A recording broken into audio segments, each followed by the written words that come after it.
Hi bike lovers, welcome to For the Love of Bikes. Today I have with me an all new BMW S1000R 2022.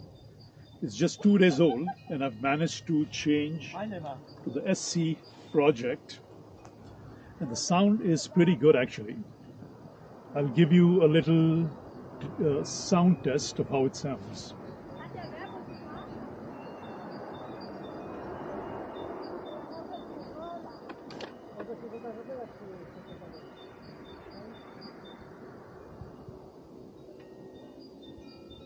The bike is warm now, so it should sound pretty good in a low RPM.